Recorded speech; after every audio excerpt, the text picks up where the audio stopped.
Hello and welcome, I'm Raziel. Now, someone asked in my comments that no one's really reviewed the Journal Tactica Istan 5 Drop Massacre Part 1. Now, I wasn't planning on doing this, but my little girl got it for me, so I thought, let's talk about it. Because it's worth talking about. It's actually pretty good. However, it isn't worth £16. It's the price is too high. It's a good book, don't get me wrong, and I'll explain why in a minute, but its price is too high. Anyway, so I mentioned the price, it's too expensive, and because everything in this could have been free to download. The lore, the data sheets, everything. Okay, so when it comes to the lore, it's basically about the Istan 5 massacre. Those who don't know, it's basically where Horus they betrayed the loyalists. This is where he finally revealed he was turning against the Emperor. He set the Salamanders down there, he set the Iron Hands down there, he set the Raven Guard down there, and then he ambushed them with the Emperor's children, the sons of Horus, and the Death Guard, later to be backed up by the Iron Hands, and so many others. So it was an absolute massacre for the loyalists. So that's basically what it was, okay? That's it in a nutshell. But what the lore does here, it's not written as a novel, which I like. This is the type of writing I do enjoy. This is probably why I like it so much. It's written more as a document. And, it's very, very on point with the numbers and the percentages lost on the loyalist side. The numbers that may, because they don't quite know, the traitor side. But it has all that in it. And I think that's really cool to know that the Iron Hands dropped down with something like 10,000 and only 4,000 survived, showing the absolute massacre that went there. It was just having these soul numbers really makes this book for me. It reminds me of the very old Codexes, or Codices, whichever one you prefer. And that's actually pretty cool because that's how the old Codices were written. They weren't written in a narrative style, they were written in a technical style. The same with this book. It's written in a technical style. And if that's the sort of thing you like, then yeah, you might want to have a look at this book. But once again, try and get it cheaper than its actual price. It has loads of its lore. There's a couple of stories in there as well. But as a whole, it's a very technical book. And that's the sort of lore you get into it.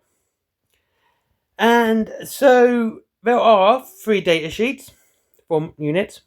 The Master of Descent, the Alga Command and Control Squad, and the Hyperios Missile Tank.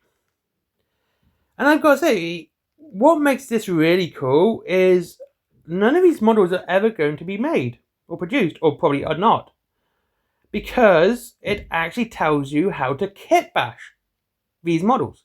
And I'm like, wow, that's something else. That's really cool. I like that. But like saying, it's bringing back kit bashing because it's actually sort of advice on how to do it. Building this unit for the Alga Command is basically represented by the crew models from the Rapier battery. The Hyperios, they suggest, using a Scorpius, or let's be honest with you, a Rhino, chassis, and putting on the Rapier, the Hyperios, where does it say? Missile launcher from a Tarantula missile battery. So it's actually advising you to kit bash for these, and that's something we haven't seen from Games Workshop in a while. And I like that. Again, it gives that old school feel to the book. And it shows you how to make assets as well.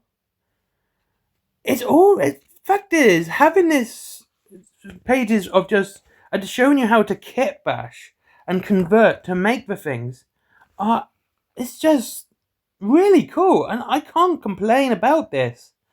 They got like I said, they got the battlefield asset markers, and none of these are actually models, and they've all been kit bashed. I think it's really cool. I think the minefield's actually upside down scarabs. Might be something else, but again, kit bashing is a big part of this book when it comes to the data sheets.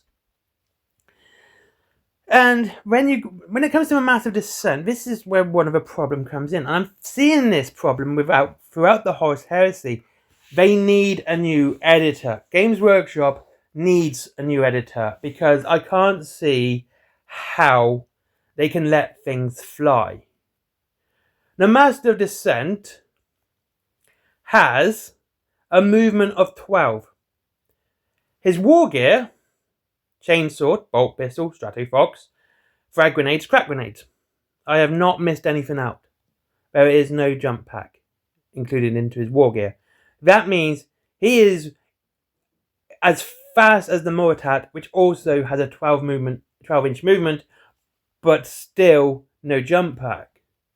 And the fact is, it has the anti-grav rule as well. So it says that it should have a jump pack, but they didn't put it in the war gear. Once again, showing this editorial issue that Games Workshop has with Horus Heresy. I think so many problems with Horus Heresy could be fixed if they just had a decent editor who picks up. These are silly, stupid mistakes, and it shouldn't be here. Alright, and it's just, like I said, it seems absolutely weird that... Yeah, it just seems weird. Because if you take the Massive Descent, you can use the Planet Force Spear Tip. This is a retinue. It's an auxiliary detachment, and it allows a retinue slot and 2 elite slots. The retinue slot had to be a Praetorian Command Squad with jump packs, and the elite slots have to be veteran assault squads. So the auxiliary detachment needs to have jump packs, and yet doesn't mention jump packs in the Massive Descent. I know people say, well, it's a 12-inch movement, you should assume it. It's like, but it doesn't say it. And it's just weird. The Massive Descent has its own special rule as well. If a model with a special rule is in reserves, if that model and every model in the same unit have the infantry type and anti-grav subtype, the model's unit can make use of a deep strike special rule to enter play during the first battle turn. Only one unit from an army can make use of its special rule during the same battle turn. So he can come in as reserves. It's actually quite cool, you know. The Stratovox, which he has, reserves tests made for his unit contain any models with a Stratovox are automatically successful. So he doesn't really have to test. He can come on first turn without any problems. So the rules are pretty cool for him. Prime advantages: concealed positions, and you have a concealed ambush advanced reaction, which are kind of cool. And like I said, this isn't a bad book at all. Still not worth the money it's selling for, don't get me wrong, but it's pretty good. I like like I said, let's just sum this up quite quickly because, you know, it's not too bad. To sum it up, it's a very old school codex, and it's Phil. Like I said, you've got loads of lore in there. It's all very technical, and you know, it's not really narratively written. And there's some short stories in there, like the old Codexes had. It's got 3 data sheets, so kind of more like the old Eye of Terror book. The data sheets aren't models that are out. They are models that you need to build yourself. You need a kit bash, which is brilliant. I love that idea. And if it wasn't for the small editorial issues in it, this would have been a very, very good book. And if the price was £10, it would have been perfect. That would have been the price you should be paying for this book, for what it is. It's good. I like it. But £16 is too much. I'm sorry. It really is. But as a whole, if you can, basically, this is something I would say download, because this should have all been available for download, especially the data sheets. And that's it. So yeah, this is got the old feel, the old school feel, and I like it. Anyway, have a lovely day. I hope you enjoyed the video. I hope you're all having a lovely day as well.